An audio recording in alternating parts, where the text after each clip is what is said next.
성경 느헤미야서 2장 1절부터 10절까지입니다. 느헤미야서 2장 1절에서 10절까지 말씀을 우리 한 절씩 교독하겠습니다. 제가 먼저 읽겠습니다. 아닥사스다 왕 제20년 니산월에 왕 앞에 포도주가 있기로 내가 그 포도주를 왕에게 드렸는데 이전에는 내가 왕 앞에서 수심이 없었더니 왕이 내게 이르시되 내가 병이 없거늘 어찌하여 얼굴에 수심이 있느냐 이는 필연 내 마음에 근심이 있음이로다 하더라. 그때 내가 크게 두려워하여 왕께 대답하되 왕은 만세수를 하옵소서. 내 조상들의 묘실이 있는 성읍이 이제까지 황폐하고 성문이 불타사오니 내가 어찌 얼굴에 수심이 없사오리까 하니 왕께 내가 곧 하늘의 하나님께 묵도하고 왕에게 아뢰되 왕이 만일 좋게 여기시고 종이 왕의 목전에서 은혜를 얻었사오면 나를 유다 땅 나의 조상들의 묘실이 있는 성읍에 보내어 그 성을 건축하게 하옵소서 하였는데 그때 왕후도 왕 곁에 앉아 있었더라.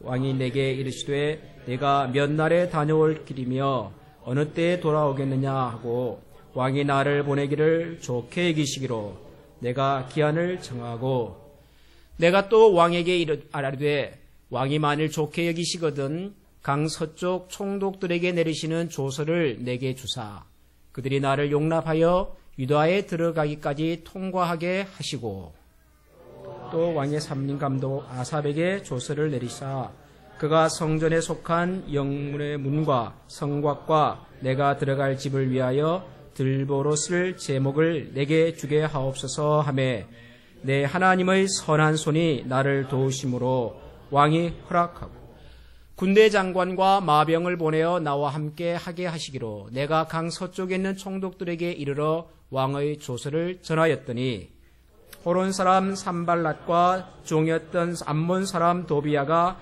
이스라엘 자손을 흥왕하게 하려는 사람이 왔다함을 듣고 심히 근심하더라. 아멘.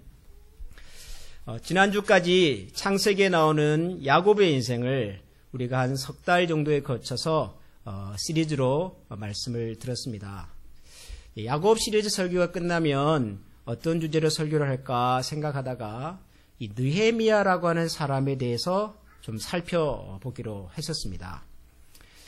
왜 제가 이 느헤미야라고 하는 분을 좀 여러분들과 함께 살펴보기를 원했는가 하면 크게 두 가지 이유 때문입니다. 하나는 여러분 우리가 성경을 읽다 보면 자칫 잘못하면 마치 우리가 음식을 먹을 때 편식을 하듯이 성경도 이렇게 편식할 가능성이 있더라고요. 아무래도 좀 유명한 말씀, 익숙한 말씀, 쉬운 말씀, 은혜로운 말씀은 자주 읽게 되고 내용 자체가 좀 어렵거나 복잡하거나 까다로우면 아무래도 좀 덜 보게 되죠. 근데 또 설교를 하는 목회자도 마찬가지 같아요. 아주 익숙한 말씀, 유명한 말씀은 설교를 준비하는 것도 용이하고 또 여러분들도 잘 아시니까 설교 준비가 재밌고 쉬운데 이 또 어려운 말씀, 익숙하지 않은 말씀을 설교하려면 저도 좀 힘들어요. 그러다 보니까 아무래도 좀 편하고 익숙한 말씀을 주로 설교할 가능성이 많아서 그러다 보면 하나님의 말씀을 골고루 듣고 묵상하는 일에 도움이 안 되겠다. 그런 생각이 들어서 느헤미야를 같이 좀 살펴보기로 했습니다. 아무래도 느헤미야는 야곱에 비해서는 좀 덜 유명하지요. 그래서 익숙하지 않은 분인데 그렇지만 여러분 느헤미야는 굉장히 중요한 분입니다. 그래서 느헤미야를 좀 같이 살펴보기로 했고요. 또 하나 중요한 이유가 있습니다. 어떻게 보면 이 두 번째 이유가 더 중요한 것 같은데요. 느헤미야서라고 하는 성경의 주제가 뭐냐 하면 위기의 시기에 빛나는 영적 리더십입니다. 위기의 시기에 빛나는 발휘되는 영적 리더십이 바로 이 느헤미야서의 핵심 주제입니다. 우리가 살고 있는 이 시대의 어려움들을 여러 가지로 설명을 하지만 그 중에 대표적인 설명 중에 하나가 어른이 없다. 제대로 된 리더가 없다. 이런 얘기들을 많이 합니다. 근데 이 말을 뒤집어서 설명하면 이렇게도 말할 수가 있죠. 좋은 리더가 있다면, 정말 훌륭한 리더만 있다면 어떤 어려움과 위기가 닥쳐도 이겨낼 수 있는 힘을 우리는 찾을 수 있다. 그런 말도 되겠죠. 그러니까 세상이 힘들고 어려울수록 정말 좋은 리더가 필요한데 과연 좋은 리더란 어떤 사람일까? 무엇보다도 하나님께서 기뻐하시는 영적 리더십은 어떤 것일까? 그런 관심을 좀 갖게 되더라고요. 그래서 이 느헤미야서를 통해서 하나님께서 우리 시대에 우리가 살고 있는 이 세상에서 필요로 하시고 기대하시는 영적인 리더십의 내용은 뭘까를 한번 같이 여러분들과 살펴보고 싶었습니다. 그래서 이제 이 느헤미야서를 시작하는데요. 첫 번째 설교를 벌써 해버렸죠, 제가. 기억하십니까? 지난 광복절 74주년 기념 주일일 때 느헤미야서 1장을 이미 여러분들과 함께 나누었습니다. 그리고 오늘은 이제 2장부터 시작을 하겠는데요. 근데 1장 들었던 시절이 또 언젠지 가득하시죠? 그래서 제가 서비스 차원에서 느헤미야서 1장을 간략하게 요약을 하고 이제 2장으로 좀 넘어가려고 합니다. 우선 느헤미야가 어떤 사람인가 좀 알고 가야 되겠습니다. 이름도 어려울 뿐만 아니라 뭐 아브라함, 이삭, 야곱 그러면은 그려지는 그림이 있는데 느헤미야는 뭐 별로 그림이 그려지지도 않고 어떤 사람인지 좀 막막하지 않습니까? 느헤미야는 어떤 사람일까? 여러분, 느헤미야라는 사람은 이렇게 한마디로 정의할 수 있습니다. 포로기에 태어난 포로 시대 2세나 혹은 3세대 유다 사람입니다. 포로 시대에 태어난, 포로 지역에서 태어난 포로기 한 3세대쯤 되는 사람이 느헤미야입니다. 근데 이런 말도 쉽게 잘 다가오지를 않잖아요. 항상 우리 역사를 가지고 제가 설명할 수밖에 없습니다. 대한민국 역사를 보면은 1910년부터 1945년까지 36년 동안 일본에서 아주 강압적인 통치를 받았던 시절이 있지 않습니까? 일제 강점기 그러죠. 1910년부터 1945년 사이에 조선 땅에서 태어난 분들이 있죠. 여기도 계십니다. 우리 어른들. 저희 모친은 39년생이신데요. 해방되기 6년 전에 태어나셨죠. 그 시절에 태어났다 그 말이에요. 그 시절에. 나라 없는 백성으로, 나라를 빼앗긴 백성으로, 주권도 아무것도 발휘할 수 없는 시절에, 서러운 시절에 태어난 사람. 느헤미야가 그랬습니다. 나라 잃은 백성으로 쫓겨가서 페르시아에서 살던. 그 다음에 또 느헤미야를 설명하려면 이런 내용도 필요합니다. 이스라엘 사람들이 포로로 잡혀가서 70년을 지내다가 대부분의 사람들이 자기 조국으로 돌아갔습니다. 고국으로 돌아갔습니다. 70년 만에. 근데 느헤미야는 고국으로 돌아가지 못하고 남아 살던 사람입니다. 고향 땅으로 다 돌아갈 수 있었는데, 그리고 많은 사람이 돌아갔는데 그럼에도 불구하고 고국으로 돌아가지 못하고 포로로 잡혀갔던 그 땅에서 포로 온 사람의 후손으로서 살고 있었던 사람이 느헤미야입니다. 그 다음에 또 한 가지 느헤미야를 설명하는 중요한 내용이 있습니다. 그럼에도 불구하고 이 느헤미야는 포로의 후손으로 살면서도 그가 살던 페르시아라는 나라에서 가장 높은 지위에 오른 아주 높은 사람이었습니다. 어느 정도로 높았냐 그러면은 왕을 가장 가까이에서 모시는 왕의 최측근이었습니다. 여러분, 미국에서 가장 높은 분은 대통령이시죠. 대통령이 유구가 되면 그 다음 대통령의 지위를 이어받는 분은 누구죠? 부대통령. 그리고 부통령과 함께 의회의 의장, 이런 분들이 이제 국가가 어려움을 당할 때 이제 차근차근 리더십을 발휘하는 포지션입니다. 순서가 그렇게 딱 정해져 있죠. 옛날에는 어땠을까요? 왕이 다스리던 시절에는 만약에 왕에게 문제가 생기면 그 다음 누가 하죠? 왕 가장 가까운 사람입니다. 포지션이 중요한 게 아니라 왕을 직근에서 모시는 사람이 가장 힘이 높았습니다. 느헤미야가 그랬습니다. 공식적인 명칭은 직함은 왕의 술 맡은 관원인데요. 이 왕의 술 맡은 관원이라고 하는 것이 왕을 가장 가까이에서 모시는 일종의 비서실장 같은 사람입니다. 느헤미야는 그런 사람입니다. 자, 느헤미야는 그런 사람입니다. 포로의 후손이었지만 그리고 고국에도 돌아가지 못했지만 그럼에도 불구하고 아주 높은 관직에 올랐던 사람이 느헤미야입니다. 자, 그런데 이 느헤미야에게 어느 날 아주 슬픈 소식이 전해졌지요. 고국으로 돌아갔던 유다 백성들이 다시 나라와 도시를 재건하기 위해서 예루살렘 성을 쌓았는데 그 예루살렘 성이 다 무너져 버렸고 그리고 불타서 없어져 버렸다는 소식을 듣습니다. 고국으로 돌아간 동족 유다 백성들이 힘을 모아 다시 세웠던 유다 성벽이 다 무너졌다는 거죠. 그 소식을 들은 느헤미야가 하나님 앞에서 금식하며 기도하기 시작합니다. 하늘의 하나님께 이 어려운 문제를 해결해 주십사 기도하기 시작합니다. 여기까지가 느헤미야서 1장의 내용이었습니다. 느헤미야의 기도. 자, 그리고 이제 느헤미야서 2장으로 넘어오겠습니다. 느헤미야서 2장 1절을 딱 보니까 이런 내용이 등장을 하지요. 아닥사스다 왕 제20년 니산월에 왕 앞에 포도주가 있기로 내가 그 포도주를 왕에게 드렸는데 이전에는 내가 왕 앞에서 수심이 없었더니 왕이 내게 이르시되 네가 병이 없거늘 어찌하여 얼굴에 수심이 있느냐. 그러면서 이 왕과 느헤미야의 대화가 등장을 합니다. 느헤미야가 섬겼던 그 페르시아의 임금님의 이름이 아닥사스다라고 하는 왕이었습니다.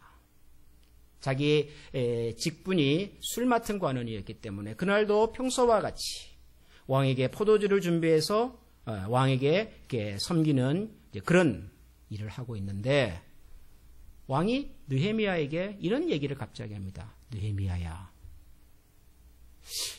너가 병이 없는데 네 얼굴에 이렇게 수심이 가득한 이유가 뭐냐? 평소와 달리 너의 얼굴빛이 이렇게 어두운 이유가 뭐냐?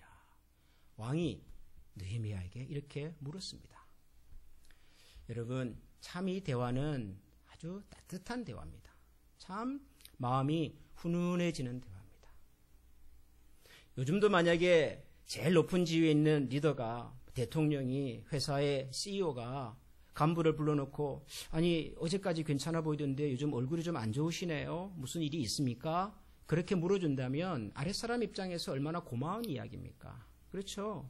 나에 대한 관심이 있구나. 그렇게 생각해 줄 수 있는 정말 고마운 이야기지요. 하물며 왕이 곧 나라고 나라가 곧 왕인 시절인데 그 높은 분이 일개 신하인 나에게 나의 얼굴빛을 보고 아니 건강도 이상이 없는 것으로 아는데 왜 이렇게 얼굴이 어둡습니까? 무슨 일이 있습니까? 그렇게 물어준다면 얼마나 이게 고마운 일입니까?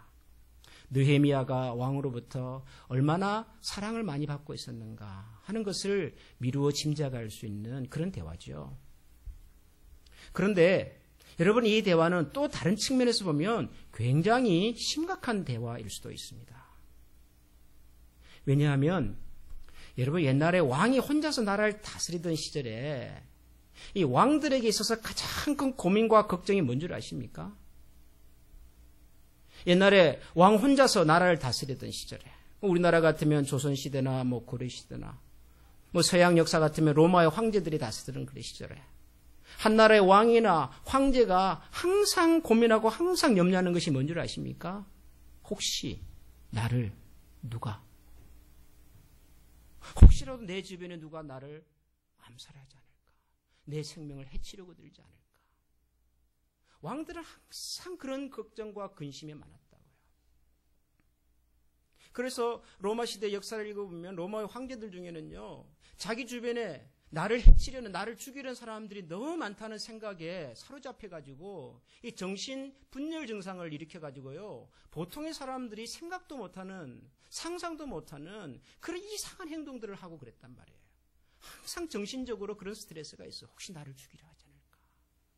그래서 왕들은 신하를 만날 때마다 제일 먼저 그것부터 살피겠죠. 저 녀석 혹시 나를 오늘, 아니 저 녀석 혹시 무슨 딴 마음을 품고 있지 않을까? 항상 예민해요. 그런데 신하가 술을 들고 왔어요. 근데 그날따라 얼굴빛이 좀 이상해요. 그래서 묻습니다. 아니 너 얼굴빛이 왜 이래? 여러분, 이렇게 물었다면 이건 또 느낌이 완전히 다르죠? 실제로 나쁜 마음을 품었다면 무슨 생각이 들겠어요?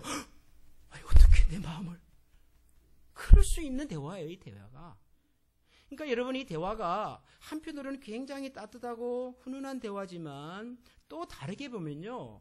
왕의 마음먹기에 따라서는 얼마든지 이 신하를 죽일 수도 있는. 저 녀석 낯빛이 이상한데 혹시 딴 마음 품고 있는 거 아니야? 여봐라! 당장 저 녀석을 오게 가둬! 그러면 그날로 그냥 가는 거예요. 굉장히 긴박한 대화입니다. 느헤미야가 어떻게 말하는가에 따라서 왕의 마음이, 왕의 생각이 어디로 갈지를 모르는 굉장히 긴박한 순간입니다. 느헤미야야, 내 얼굴빛이 좀 이상하구나. 혹시 무슨 고민 있냐? 그런데 이 긴박한 순간 느헤미야 입에서 놀라운 이야기가 나옵니다. 3절을 보면 왕의 질문에 느헤미야가 이렇게 대답을 했습니다. 왕께 대답하되 왕은 만세수를 하옵소서. 내 조상들의 묘실이 있는 성읍이 이제까지 황폐하고 성문이 불탔사오니 내가 어찌 얼굴에 수심이 없사오리까. 자, 여러분 지금 느헤미야가 왜 얼굴이 어두울까요? 무슨 걱정이 있죠? 느헤미야가 자기 동족 유다 백성들이 돌아가서 세웠던 예루살렘 성이 무너졌다는 거예요. 아마 거기에는 자기 부모님이 계셨을는지도 모르고 자기 친척이 있었을지도 모르고 그리고 그 성문이 다 불타 없어져 버렸대요. 그 말을 듣고 느헤미야가 너무 걱정이 되고 염려가 되어서 지금 마음이 편할 수가 없어서. 근데 왕이 네가 왜 걱정하냐, 뭘 걱정하냐고 물을 때 느헤미야가 이렇게 대답을 합니다. 왕이여 만세수를 하옵소서. 내 조상들의 묘실이 있는 성읍이 이제까지 황폐하고 성문이 불탔습니다. 여러분 이곳이 어디죠? 지금 성이 무너지고 불탄 곳이 어디죠? 예루살렘이에요. 그런데 느헤미야는 예루살렘 성이 무너지고 불탔습니다 라고 말하지 않았어요. 나중에 왕이 이 말을 듣고 그래? 그럼 내가 어떻게 도와줄까? 그렇게 물었을 때도 느헤미야는 예, 임금님, 제가 예루살렘으로 돌아가서 무너진 성을 좀 다시 쌓을 수 있도록 저를 좀 보내주세요. 그렇게 말하지 않습니다. 내 조상 묘실이 있는 성읍으로 나를 보내요. 이렇게 얘기를 해요. 예루살렘인데 예루살렘이라고 말하지 않습니다. 내 조상의 묘실이 있는 성읍 이렇게 얘기를 해요. 이게 무슨 차이인데요? 느헤미야는 왜 예루살렘이라고 말하지 않았을까요? 저는 아마도 두 가지 이유가 있었을 거라고 생각합니다. 첫 번째는 유다 백성들은 지금 페르시아가 지배하는 민족입니다. 페르시아가 다스리던 여러 나라들이 있었는데 그 중에 하나가 유다 백성들이 살던 그 유다 땅이에요. 그리고 예루살렘은 그 유다 사람들이 거주하는 수도예요. 그러면 여러분 페르시아 왕의 입장에서 자기가 다스리는 그 저 먼 지방의 사람들이 수도라고 생각하는 그 사람들의 정신적인 종교적인 문화적인 중심지가 될 수 있는 예루살렘이 다시 재건이 된다? 그게 기쁠까요? 그게 뭐 이렇게 반가운 소식이겠습니까? 그렇게 반가운 소식은 아니에요. 예루살렘이라고 하는 단어가 가지고 있는 정치적 뉘앙스가 있어요. 그렇게 해서 페르시아의 왕에게 즐거운 단어는 아니에요. 아마 느헤미야는 그런 관점에서 예루살렘이라고 하는 단어를 피했을 가능성이 있어요. 굳이 그런 표현, 그런 단어 써서 왕의 마음을 불편하게 할 이유가 없었죠. 근데 여기에는 사실은 더 중요한 이유가 하나 있습니다. 페르시아 사람들은 그 당시 문헌을 읽어보면 페르시아 사람들은 우리 한국 분들하고 굉장히 비슷한 정서가 있어요. 문화가 있어요. 그게 뭐냐면 조상을 섬기는 것, 조상의 묘실을 기념하고 관리하는 것, 이걸 굉장히 중요한 것으로 여기는 민족이었어요. 마치 고대 이집트 사람들이 왕이 세상을 떠나고 나면 피라미드를 만들어가지고 죽었던 왕이 다시 돌아올 거라고 믿었던 것처럼 이 고대 페르시아 사람들도 조상들이 세상을 떠나면 그 조상들이 영혼이 되어서 불이 되어서 다시 돌아온다고 하는 그런 생각들을 가졌고, 그래서 조상들을 잘 섬기는 것이 굉장히 중요한 것으로 가르쳤던 사람들이에요. 왕도 마찬가지고 일개의 시민도 마찬가지고, 그런 사람들에게, 그런 문화 속에 있는 사람들에게 내가 지금 우리 조상의 묘실이 있는 곳이 불타고 있습니다. 우리 조상의 묘실이 있는 성읍이 지금 무너지고 있습니다라고 하는 말은 민족과 종교를 다 떠나서 이 페르시아 왕의 마음을 움직일 수 있는 아주 좋은 표현이었어요. 그래서 느헤미야가 우리 조상의 묘실이 있는 성읍이 불탑니다라고 하는 이 말 한마디에 아닥사스다 왕은 아무것도 묻지 않고 뭐라 그럽니까? 그래, 내가 어떻게 도와줄까? 그래요. 아무것도 묻지 않고 조상의 묘실이 있는 성읍이 불탄다는 사실 때문에 왕의 마음이 움직였어요. 이 대단한 지혜입니다. 대단한 순발력입니다. 아닥사스다 왕이 내가 어떻게 도와줄까 그러니까 거듭 말하기를 우리 조상의 묘실이 있는 성읍을 다시 세울 수 있도록 저를 보내주십시오. 얼마면 되겠니? 며칠 만에 돌아올 수 있니? 그러니까 느헤미야가 며칠 뒤 필요하다고 말을 하면서 이제는 이 느헤미야가 이제는 감을 잡은 것 같아요. 왕이 좀 이제 마음이 좀 열렸구나. 판단이 섰던 것 같아요. 거기다가 추가로 더 요구하죠. 뭘 요구합니까? 제가 그 유다 땅까지 갔다 오는데 안전하게 다녀올 수 있도록 임금님께서 편지를 하나 써주십시오. 그 당시에는 사실 왕의 말 한마디면 모든 것이 통하던 시절이니까 편지 하나 써주셔서 제가 무사히 잘 다녀올 수 있도록 해주시고, 그리고 예루살렘 성을 다시 세우려면은 이 제목도 필요하고 물자도 필요하고 하니까 성을 다시 재건하는 데 필요한 그런 모든 필요한 것들을 좀 제공해 주십시오. 이렇게 부탁을 합니다. 아닥사스다 왕이 들어줘요, 안 들어줘요? 다 들어줍니다. 다 들어줍니다. 참 재밌어요. 정말 재밌어요. 여러분, 우리가 지금 이 느헤미야와 아닥사스다 왕이 대화를 쭉 읽으면서 재밌게 보지만, 만약에 시간을 거슬러서 그날의 그 현장으로 가서 만약에 우리가 그날 그 장면을 관찰하고 구경하는 사람이라고 한번 가정을 해봅시다. 여러분, 지금 이게 지금 평범한 일처럼 보입니까?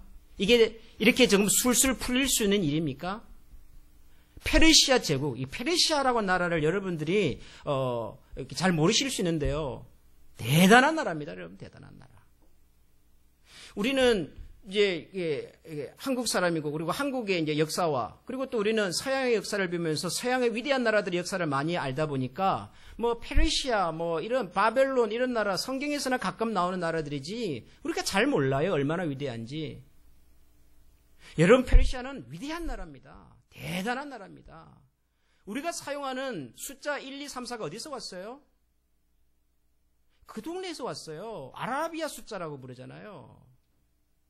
여러분, 지금 현대 서양의학의 기초와 출발과 뿌리가요, 페르시아 사람들이 고대에 만들었던, 찾았던 의학 기술에 기초하고 있다는 사실을 여러분들이 아마 잘 모르실 거예요.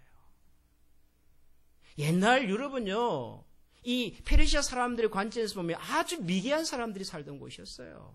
이 사람들은 그 시절에 벌써 하늘의 별을 다 관찰하고 있었고요, 연금술을 개발했고요, 화학적인 그런 발견과 연구가 엄청났던 민족이에요.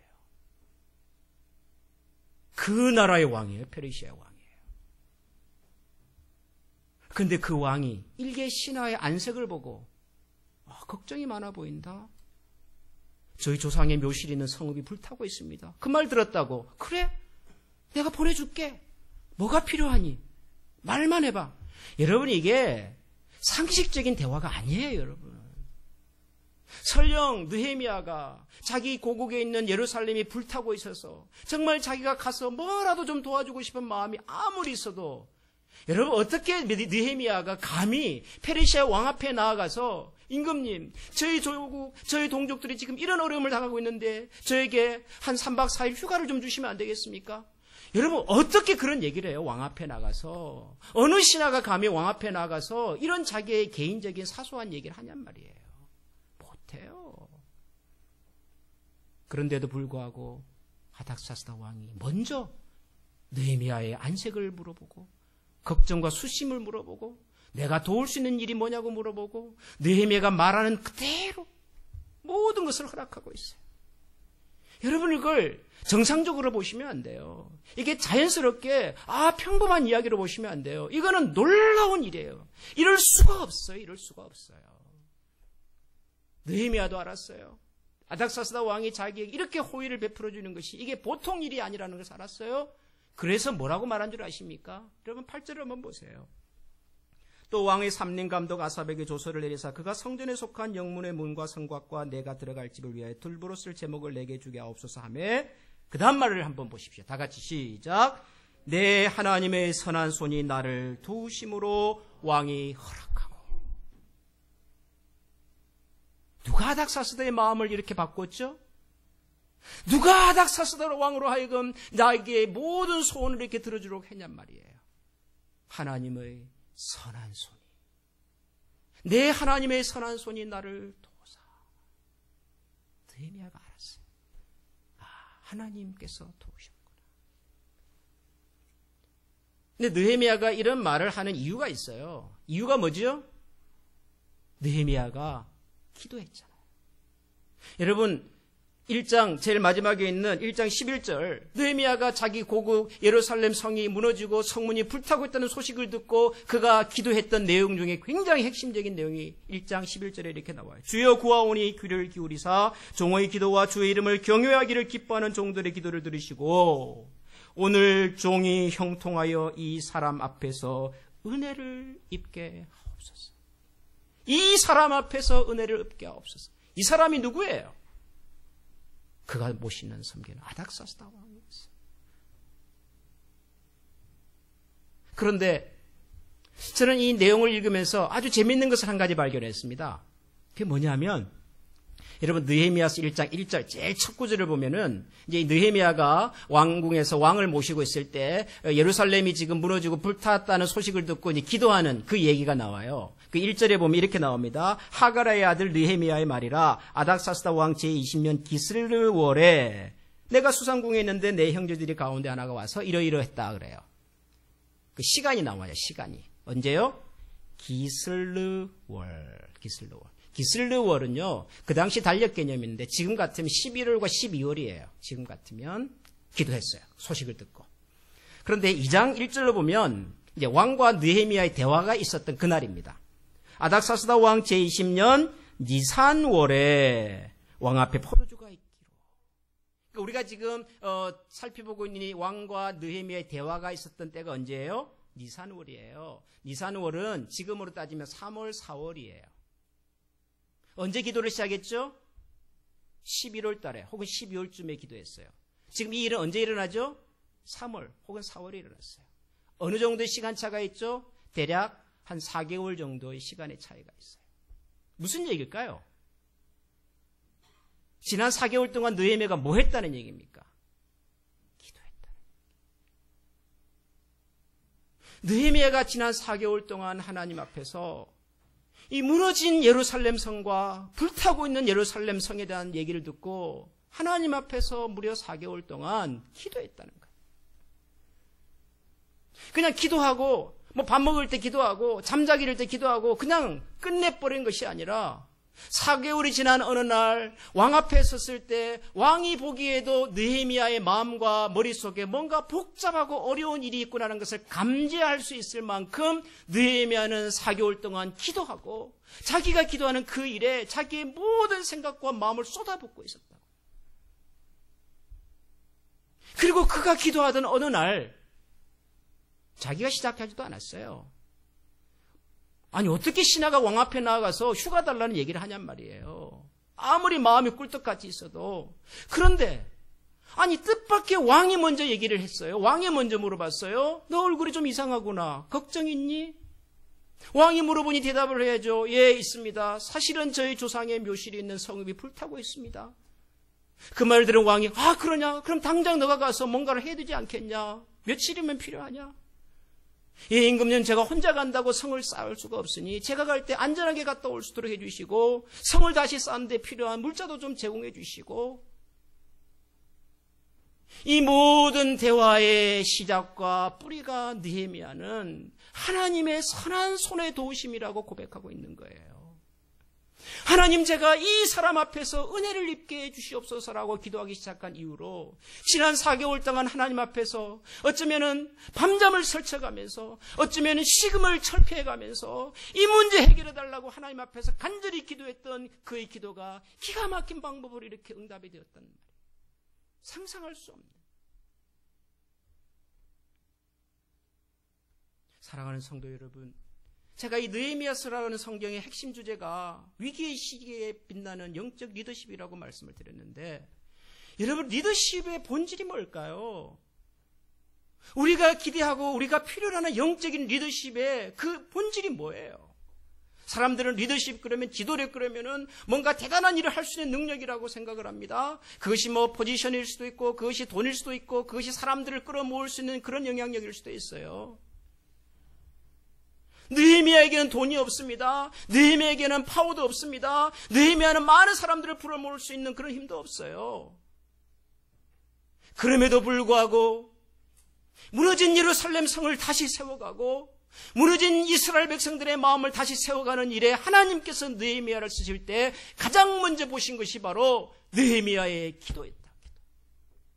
하나님, 이 사람 앞에서 제가 은혜를 입게 해주시옵소서. 하나님께 기도하면 하나님의 선하신 도움의 손이 아닥사스다 왕의 마음을 움직였고, 아닥사스다 마음에 움직인 마음이 결국 이스라엘 민족의 재건을 이루어낸단 말이에요. 여러분, 기도라고 하는 것은, 이 표현이 참 조심스럽기는 하나 저는 이렇게 표현하겠습니다. 오늘은 기도는 하나님을 움직일 수 있는 유일한 수단이에요. 하나님의 보좌를 흔들어낼 수 있는, 우리가 사용할 수 있는 유일한 수단이 기도입니다. 뭐 하나님이 우리가 기도한다고 뭐 이렇게 저렇게 한다 그런 뜻이 아니라, 하나님 아버지의 마음을 흔들어 놓을 수 있는, 우리가 하나님 앞에 도전할 수 있는 가장 강력한 수단과 무기가 여러분 기도예요. 하나님의 선하신 손이 움직이기 시작하면 아닥사스다 왕의 마음이 변하고, 아닥사스다 왕의 마음이 변하면 이스라엘 민족의 역사가 변한단 말이에요. 저는 이런 기도의 사람이 우리 시대에 좀 많아지면 좋겠다. 저는 우리 교회와 우리 교회에서 자라는 자녀들이 이런 기도의 사람으로 하나님 앞에서 커갈 수 있으면 참 좋겠다. 저는 그런 생각이 들어요. 우리가 기도한다고 모든 것이 우리가 기도한 대로 다 이루어지지 않을 수는 있습니다. 그러나 여러분, 우리가 기도도 하지 않으면서 뭔가 내 삶에 뭔가가 이루어지기를 기대하는 것은, 그것은 정말 어리석은 일이에요. 사람들은 기도를 하다가 내가 했던 기도가 뜻대로 잘 이루어지지 않으면, 하나님이 나의 기도를 듣지 않으시는구나, 기도해도 소용이 없구나, 기도한다고 뭐 달라지는 게 있어, 이런 생각이 들면서 기도를 포기합니다. 기도하기를 중단합니다. 그러나 하나님은 우리의 작은 신음에도 응답하시는 하나님이신 것을 여러분 기억하시기 바랍니다. 하나님은 우리가 기도한 대로 다 이루어지지 않을지는 몰라도 우리의 기도를 단 한마디도 허투루 듣는 법이 없으시는 하나님이십니다. 그래서 예수님께서도 우리에게 기도를 가르쳐 주실 때 이렇게 말씀하셨어요. 너희 가운데 믿음을, 너희 기도 가운데 믿음이 있는지. 왜냐하면 기도하고 난 다음에 하나님에 대한 신뢰와 믿음을 가지고 그 기도의 응답을 기다리는 사람들이 많지 않는 것 같아서. 사랑하는 성도 여러분, 우리 앞에 정말 힘들어 보이고 어려워 보이는 어떤 문제 앞에서도 우리 기도를 포기하지 맙시다. 기도하기를 쉬지 맙시다. 우리가 살고 있는 이 시대와 세상이 아무리 거칠고 아무리 무서워도 하나님 앞에서 기도하는 것을 쉬는 어리석음을 범치 않으면 좋겠습니다. 모든 하나님 역사의 시작은 기도에서 시작이 되었고, 그 기도가 놀라운 역사들을 이루어내고 있죠.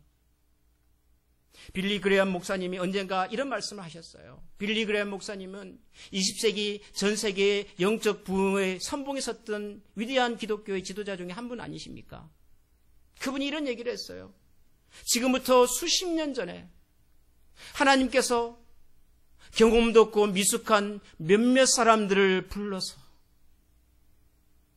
하나님이 지금과 같은 놀라운 일들을 이루어내시더라. 빌리 그레엄 목사님 자신조차도 하나님께서 자신을 통하여 이렇게 많은 일들을 이루어내실 줄을 몰랐다는 거예요. 빌 브라이트 같은 놀라운 분들을 통해서 많은 청년들의 가슴에 복음의 심장을, 그리스도의 심장을 전할 수 있는 이 일을 하나님께서 하실 줄 몰랐다는 거예요. 저는 지금도 그래서 기도하고 소망합니다. 하나님, 우리 가운데서, 우리의 자녀들 가운데서 느헤미야처럼 하나님의 보좌와 하나님의 마음을 움직일 수 있는 기도의 사람들을 허락해 주시옵소서. 하나님의 마음이 움직이면 그 다음에는 하나님께서 어떤 놀라운 일들을 이루실지 상상도 못한다. 하나님, 우리 한미교회가 이 지역에서 하나님의 마음과 보좌를 움직일 수 있는 기도하는 교회가 되게 해주십시오. 우리에게 무슨 돈이 많지 않아도 괜찮고 우리에게 무슨 높은 사람들이 없어도 괜찮아요. 그것은 하나님이 하실 일이고 우리는 하나님의 마음과 보좌를 움직여낼 수 있는 기도의 사람들이 모여있는 교회가 되면 좋겠다. 오늘 우리 찬양대가 찬양했던 것처럼 하나님, 이런 교회가 되게 하여 주시옵소서. 하나님의 마음을 이해하고 헤아리고 그리고 하나님의 마음을 움직이는 기도하는 교회. 사랑하는 성도분, 우리 자신과 또 우리 자녀들과 그리고 우리 교회가 이 시대에 하나님의 마음과 보좌를 움직이는 기도하는 사람과 기도하는 교회로 견고하게 서갈 수 있도록 우리 다 같이 힘쓰고 함께 기도하는 신실한 주의 자녀들이 될 수 있기를 축원합니다. 기도하겠습니다. 하나님 아버지, 감사합니다. 하나님, 페르시아의 왕 앞에서 자기 고국 예루살렘으로 가야 하는 이 느헤미야의 답답하고 애달팠던 그 마음을 저희들이 상상해 봅니다. 누가 감히 왕 앞에 나가서 느헤미야의 속사정을 얘기할 수 있으며 어떻게 감히 페르시아의 왕이 한낱 신하에 불과한 느헤미야의 소원을 들어줄 수 있었겠습니까?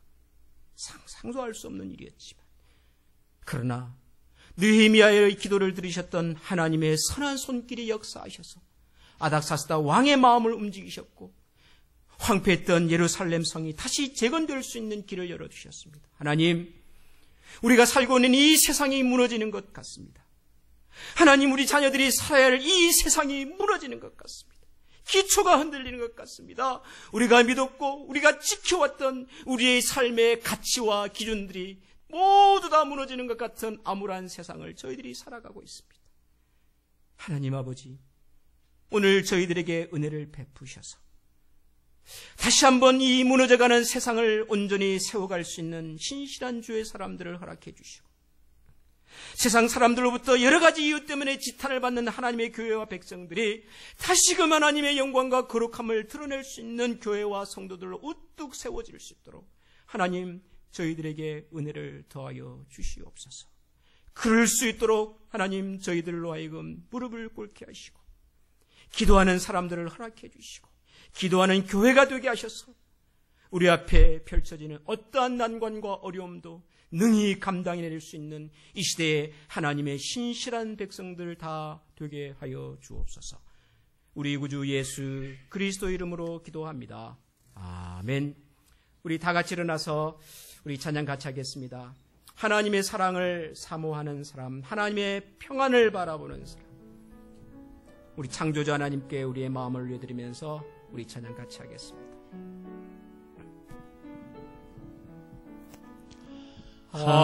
하나님의 사랑을 사모하는 자, 하나님의 평안을 바라보는 자, 너의 모든 것 창조하신 우리 주님이 너를 얼마나 사랑하시는지 하나님께 찬양과 경배하는 자, 하나님의 선하심을 닮아가는 자, 너의 모든 것 창조하신 우리 주님이 너를 자녀 삼으셨네.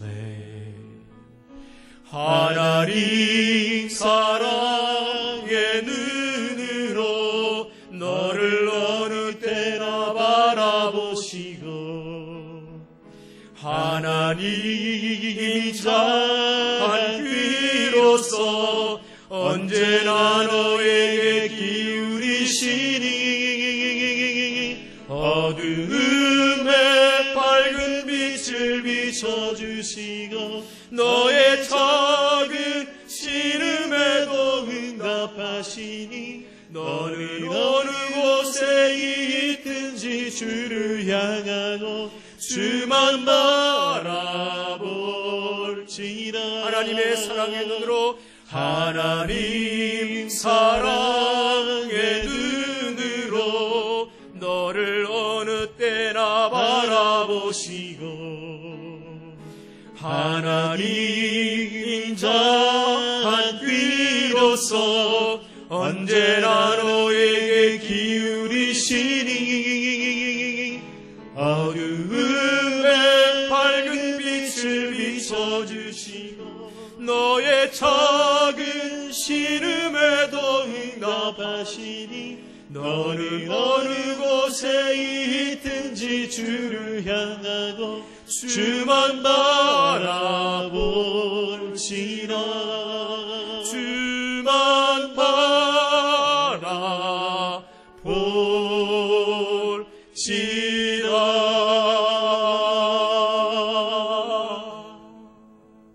아멘. 기도하겠습니다. 여호와는 내게 복을 주시고 너를 지키시기를 원하며 여호와는 그 얼굴을 내게로 비치사 은혜 베푸시기를 원하며 여호와는 그 얼굴을 내게로 향하여 드사 평강 주시기를 원하노라. 아멘.